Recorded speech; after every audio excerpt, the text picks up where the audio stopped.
Cup முக்கியம் பகிலே. நம்மளுடைய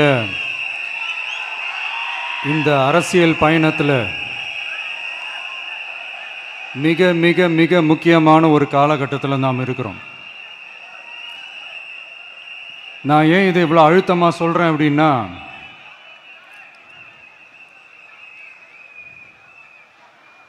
ஏதோ அழுத்தம் இருக்குமோன்னு நினைக்கிறீங்களோ?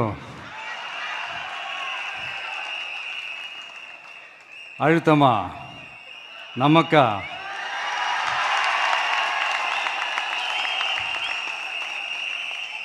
இந்த அழுத்தத்துக்கெல்லாம் அடங்கி போற ஆளா இந்த ஆளு? இந்த மூஞ்சா பார்த்தா அப்படியே தெரியுது உங்களுக்கு?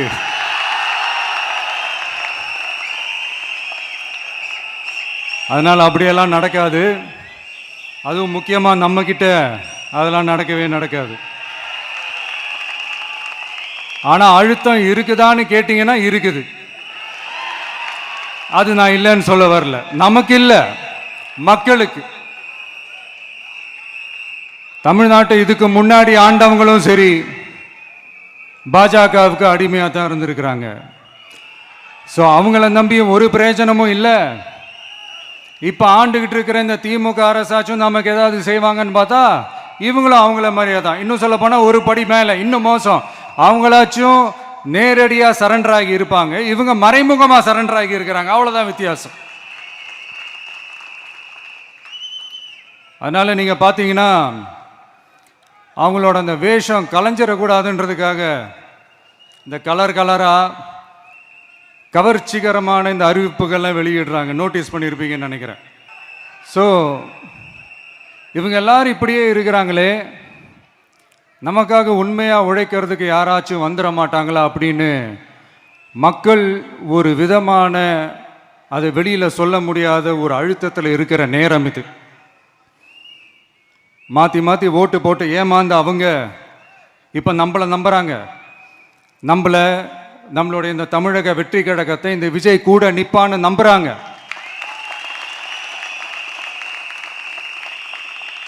நம்மளை நம்புறவங்களுக்காக நாம நம்பிக்கையோடு இருக்கணும்ல. அப்படின்னா இது முக்கியமான மிக மிக மிக முக்கியமான ஒரு காலகட்டம் தானே. அதனால தான் அவ்வளோ அழுத்தமாக நான் சொன்னேன். இந்த தேர்தல், இந்த கூட்டணி, இதெல்லாம் பற்றி நிறைய இந்த ஹேஷியங்கள் ஜோஷியங்கள் எல்லாம் நடந்துக்கிட்டு இருக்கு இல்லையா? என்னப்பா இந்த விஜய் இப்போ தான் வந்திருக்கிறாரு, இவர் கூடலாம் யார் வரப்போகிறா, அவங்க வரமாட்டாங்க, இவங்க வரமாட்டாங்க, அப்படி இப்படின்ட்டு நம்மளை பற்றி ஒரு அண்டர் எஸ்டிமேட் பண்ணிகிட்டு இருக்காங்களே. அதுனா நமக்கு புதுசாக என்ன? 30 வருஷமாக நம்மளை அண்டர் எஸ்டிமேட் பண்ணிட்டு தான் இருக்கிறாங்க. ஆனால் மக்கள் கரெக்டாக நம்மளை எஸ்டிமேட் பண்ணி ரொம்ப அழகா, ரொம்ப அக்கறையா, ரொம்ப தெளிவா, ரொம்ப தீர்க்கமா நமக்குன்னு ஒரு இடத்த கொடுத்துருக்குறாங்கல்ல. எப்படி? என் கேரியரின் உச்சமான ஒரு இடத்த கொடுத்துருக்குறாங்கல்ல. அதை இந்த நாடே பார்த்துக்கிட்டு இருக்குல்ல. ஏன் அப்படி எனக்கு அந்த இடத்த கொடுக்கணும்? ஏன்னா இந்த விஜய் நம்ம பிள்ளையாச்சே, நம்ம அண்ணனாச்சே, நம்ம தம்பியாச்சேன்னு சொல்லி அவங்க மனசுல அப்படி தோணுது. அதனாலதான் நமக்கு அப்படி ஒரு இடத்த கொடுத்து உள்ளன்போடு அள்ளி நம்மளை அரவணைச்சிக்கிட்டு இருக்கிறாங்க. அப்படி நம்மளை நம்புறவங்களுக்காக நாம உழைக்கிறதே அது ஒரு பழக்கமாகி பழக்கமாகி இப்போ அதுவே என்னுடைய ஒரு ஒரிஜினல் கேரக்டராகவே மாறிடுச்சு. இத்தனை வருஷமா இருக்கிற அந்த உழைக்கிற குணம் அது எப்படி மாறும்? அதெல்லாம் மாறவே மாறாது. அரசியலுக்கு வந்ததுக்கு அப்புறமும் சரி, ஆட்சி அதிகாரத்துக்கு வந்ததுக்கு அப்புறமும் சரி, ஒன்னே ஒன்று சொல்ற, எழுதி வச்சுக்கோங்க. இதுக்கு முன்னாடி இருந்தவங்க மாதிரியோ இல்லை இப்போ இருக்கிறவங்க மாதிரியோ ஊழல் செய்யவே மாட்டான்.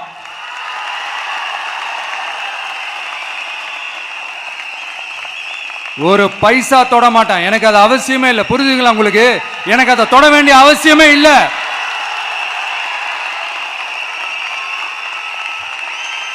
ஒரு துளி ஊழல் கரை கூட படியவே படியாது, படியவும் விட மாட்டான். நீங்க கேட்கலாம், இது என்ன சினிமாவா? இது என்ன முதல்வன் படமா? ஒரே நாள் நம்ம இவர் எல்லாத்தையும் கிளீன் பண்ணிடுவாரான்னு நீங்க கேட்கலாம். ஓகே, பிராக்டிகலா அது பாசிபிள் இல்லதான். But it is a process, right? It is a process. இப்படி எதுக்குமே ஆசைப்படாத ஒருத்தன் அரசியலுக்கு வர்றான் அப்படின்னா, அவன் கண்ணு முன்னாடி ஏதாவது ஒரு தப்பு நடக்குது அப்படின்னா, அவன் கண்ணு முன்னாடி ஏதாவது இந்த மாதிரி ஒரு ஊழல் நடக்குது அப்படின்னா, அதை பார்த்துக்கிட்டு அவன் சும்மா இருப்பான்னு நினைக்கிறீங்க?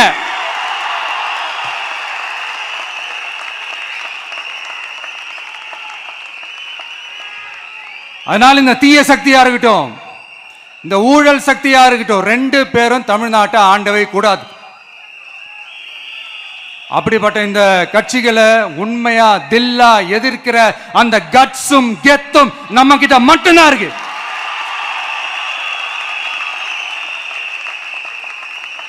அதனால நீங்க என்ன சூழ்ச்சி நம்ம மேல பண்ணாலும், என்ன அழுத்தம் நீங்க கொடுத்தாலும், இந்த அடங்கி போறதுக்கோ, இந்த அண்டி பொழைக்கிறதுக்கோ, இல்ல இந்த அடிமையா இருக்கிறதுக்கால நாம அரசியலுக்கு வரல. என் மண்ணுக்கும் மக்களுக்கும் யார் என்ன தீங்கு செஞ்சாலும் அதை எதிர்த்து அவங்க கிட்ட இருந்து நம்ம மக்களை பாதுகாக்கிறதுக்காக தான் நம்ம அரசியலுக்கே வந்திருக்கிறோம். அண்ட் முக்கியமா தோழர்களே, மக்களுக்கு என் மேல மட்டும் நம்பிக்கை இருந்தா அது பத்தாது. என் கூட டிராவல் பண்ற என்னோட எல்லா தோழர்கள்கிட்ட அந்த நம்பிக்கை வரணும்.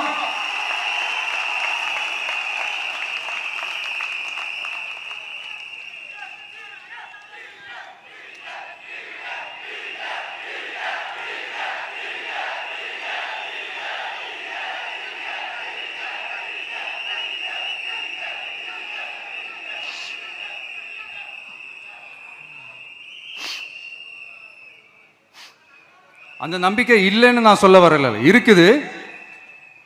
ஆனால் அதை தொடர்ந்து இருக்கிற மாதிரி நீங்கள் எல்லாம் நடந்துக்கிறணும். தப்பு பண்ண யாராக இருந்தாலும் தப்பிக்கவே முடியாதுன்ற அந்த ஒரு பயம் இருக்கணும். எல்லாரும் உங்களை தான் கேட்குறேன், எல்லாரும் உண்மையாக உழைப்பீங்கல்ல?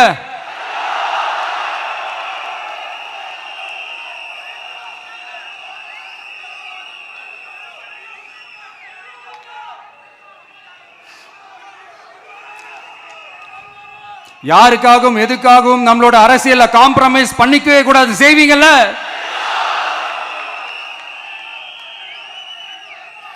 அண்ட் தயவு செஞ்சு எல்லாரும் கொஞ்சம் ஒற்றுமையா இருந்து சேர்ந்து உழைச்சி ஜெயிப்பீங்கல்ல? சரி, நமக்காக நம்ம மக்கள் கண்டிப்பா ஓட்டு போட்டு ஜெயிக்க வைப்பாங்க, அதில் எந்த மாற்று கருத்துமே கிடையாது. அப்படி ஜெயிக்கிறதுக்காக நாம் என்ன செய்ய போறோம்?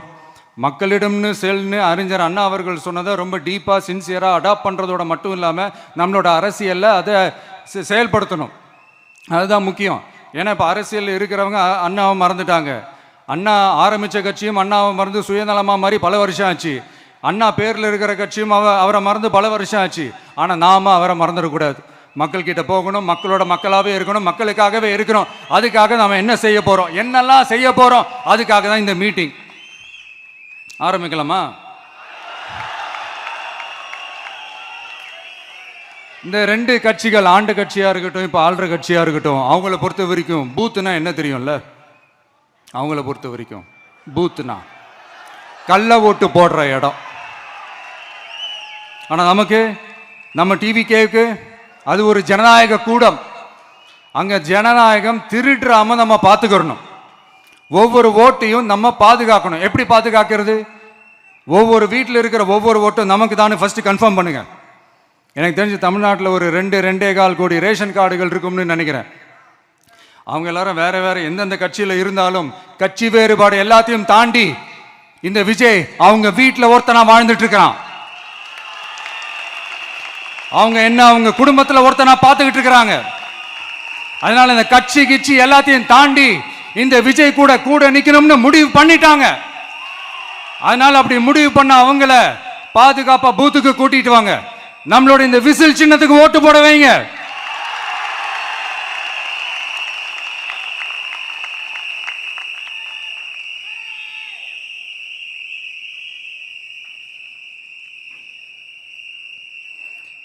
ஒன்றியம், நகரம், பேரூர் பகுதி கிளைன்னு இங்க வந்திருக்கிற நம்மள எல்லார் நிர்வாகிகளும் தான் நம்ம கட்சியினுடைய ஆணி வேர். நீங்க எல்லாரும் சுதந்திரமா செயல்படணும், சுதந்திரமா செயல்பட விடணும்.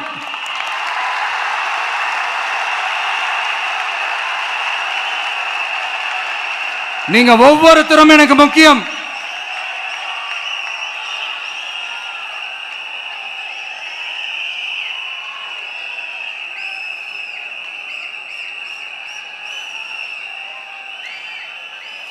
நீங்க தான் நம்மளுடைய இந்த பிஎல்ஏஸ் பூத் லெவல் ஏஜென்ட்ஸோட களத்தில் நின்று வேலை பார்க்க போற ஃப்ரண்ட் லைன் வாரியர்ஸ்.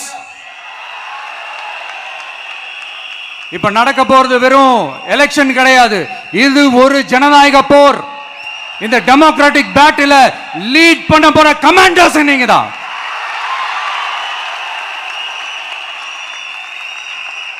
நான் ஏன் இது இவ்வளவு ஸ்ட்ரெஸ் பண்ணி சொல்றேன் அப்படின்னா, இந்த தீய சக்தி எப்படி, இந்த தீய சக்தியோட தில்லு முள்ளுலாம் உங்களுக்கே நல்லா தெரியும். முழிச்சிட்டு இருக்கும் போது முழியை தோண்டி எடுத்துட்டு போற கூட்டம். அதனால கொஞ்சம் ஜாக்கிரதையா இருக்கணும். நம்ம எலெக்ஷனுக்கு இன்னும் 3 மாசம் தான் இருக்குது, அவ்வளவு கூட இல்லைன்னு நினைக்கிறேன். இந்த 3 மாசத்துல நீங்க செய்ய போற அந்த களப்பணியில தான் நம்மளுடைய வெற்றியே இருக்குது. உங்களுக்கு இந்த விஜய் பிடிக்கும்ன்றது உண்மைனா, சத்தியம்னா, உங்களோட உழைப்பில் அதை காட்டுங்க. அப்புறம் நாங்க அறிவிக்க போற வேட்பாளர்களுக்கு நீங்க உங்களுடைய முழு ஒத்துழைப்பை நீங்க கொடுக்கணும். கொடுப்பீங்க தானே?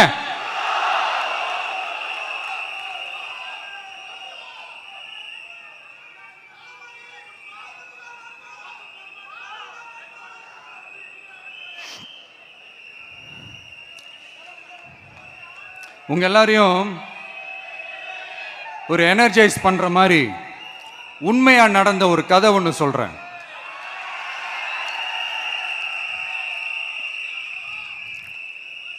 சொந்த நாட்டையே ஒரு கூட்டம் அபகரிக்குது. சொந்த நாட்டிலேயே இருக்க முடியாத அளவுக்கு ஒரு நெருக்கடி ஏற்படுது. ஸோ வேற வழி இல்லாமல் அந்த நாட்டை விட்டே வெளியே போய் வேற ஒரு இடத்துக்கு போய் காடு மலை அப்படி இப்படின்னு சுற்றி மறைஞ்சு வாழ வேண்டிய ஒரு சூழ்நிலை ஏற்படுது. என்னடா இப்படியே ஓடிக்கிட்டு இருக்குமேன்னு சொல்லிட்டு தன்னோட நட்பு சக்திங்க கிட்ட பேசி ஒரு பெரும் படையை திரட்டிக்கிட்டு அதிரடியாக ஒரு போரை நடத்தி அந்த நாட்டையே திருப்ப மீட்டு எடுத்தது யார் தெரியுமா? நம்ம கொள்கை தலைவர்களை ஒருத்தரான ராணி வேலு நாச்சியார் அவர்கள் தான். அவங்களுக்கு அந்த நட்பு சக்தியா கூட இருந்து உழைச்சது சின்ன மருது, பெரிய மருது, சையது, கார்கின்னு சொல்லிட்டு அந்த 3 பேரும் தான். ஆங்கிலேயர் படை, ஆற்காட்டு படை மாதிரி அந்த 2 பெரும் படையை அடிச்சு துவம்சம் பண்ணிட்டு அந்த நாட்டையை திருப்பி மீட்டு எடுத்தது வேலு நாச்சியார். அன்னைக்கு இருந்த ஆங்கிலேயர் படை, ஆற்காட்டு படை மாதிரி இன்னைக்கு என்னென்ன படை இருக்குதுன்னு உங்க எல்லாருக்குமே நல்லா தெரியும். அதனால அந்த 2 படை மட்டும் இல்ல, இன்னும் எத்தனை படை வந்தாலும் எதிர்த்து நின்று ஃபேஸ் பண்றதுக்கு ஒரு நல்ல தலைமையும் இத்தனை சக்திகள் என் கூட இருக்கும் போது, இத்தனை சின்ன மருது, இத்தனை பெரிய மருது, இத்தனை சையது, கார்கிகள் என் கூட இருக்கும் போது நம்ம நாட்டை நம்மளால மீட்டெடுக்க முடியாதான?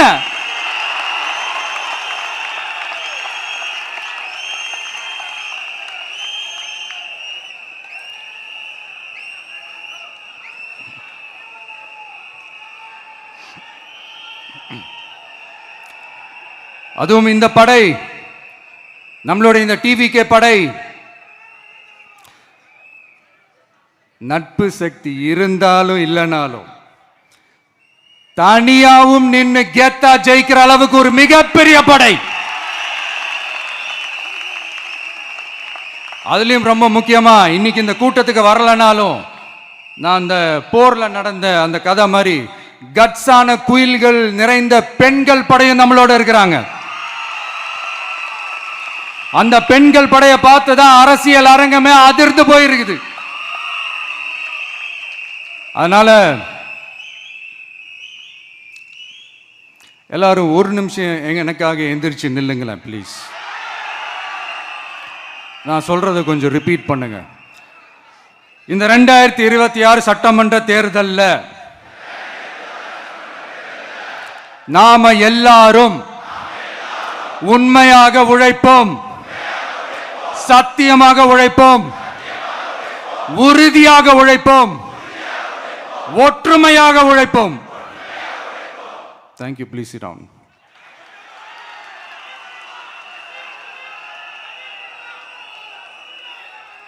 உங்களோட இந்த வார்த்தையை நான் மனப்பூர்வமா நம்புறேன். நான் ஏற்கனவே சொன்ன மாதிரி இந்த வரப்போற தேர்தல் இதுவரைக்கும் தமிழ்நாடு பார்த்திராத ஒரு வித்தியாசமான தேர்தல். நம்மளுடைய படை வரிசையும் அப்படிதான், ஒரு பவர் பேக்ட் ஃபோர்ஸ். இவ்வளவு நாள் இதை நாம மட்டும்தான் சொல்லிக்கிட்டு இருந்தோம். இப்போ கொஞ்சம் கொஞ்சமா அதை வெளியில சொல்ல ஆரம்பிக்கிறாங்க. என்னடா இந்த விஜய் கூட இருக்கிற ஃபோர்ஸை பார்த்தா சாதாரண ஃபோர்ஸ் மாதிரி தெரியல, மிலிட்ரியோட பெரிய ஃபோர்ஸா இருக்குது, வரப்போற எலெக்ஷனை கணிக்கவே முடியல, அப்படி இப்படின்னு சில குரல்கள்லாம் கேட்க ஆரம்பிக்குது. கணிக்கவே முடியலன்னு அவங்க வேணா சொல்லலாம், ஆனா மக்கள் ஆல்ரெடி கணிச்சு முடிச்சுட்டாங்க. அவங்க மனசை நல்லா புரிஞ்சு வச்சிருக்கிற நமக்கு அது நல்லாவே தெரியும். அதனால இந்த எலெக்ஷன் ரிசல்ட்டுக்கு அப்புறம் இந்த தீய சக்தி கிட்ட இருந்தோம், இந்த ஊழல்வாத அடிமை சக்தி கிட்ட இருந்தோம் தமிழ்நாட்டை மீட்டுட்டோம்னு உறுதியா அறிவிப்போம். அதுல என்ன மாற்று கருத்து கிடையாது. அதனால என் நெஞ்சில் குடியிருக்கும் தோழர்களே, தோழிகளே, உங்களோட நான் இருக்கேன், நம்மளோட நம்ம மக்கள் இருக்கிறாங்க. இதுக்கு மேல என்ன வேணும்? கான்பிடண்டா இருங்க, நல்லதே நடக்கும், வெற்றி நிச்சயம். மீண்டும் சந்திக்கும் வரை நன்றி, வணக்கம். தமிழக வெற்றி கழகத்தின் வெற்றி தலைவர், தர்மத்தாயின் தவ புதல்வன் தலைவரின் பொற்கரங்களால் please sir, please sir.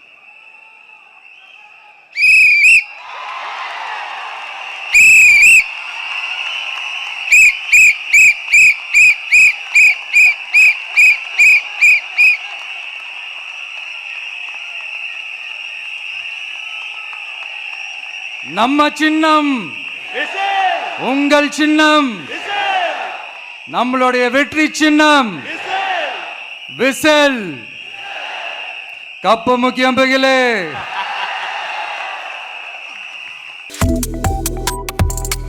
Subscribe to One India and never miss an update.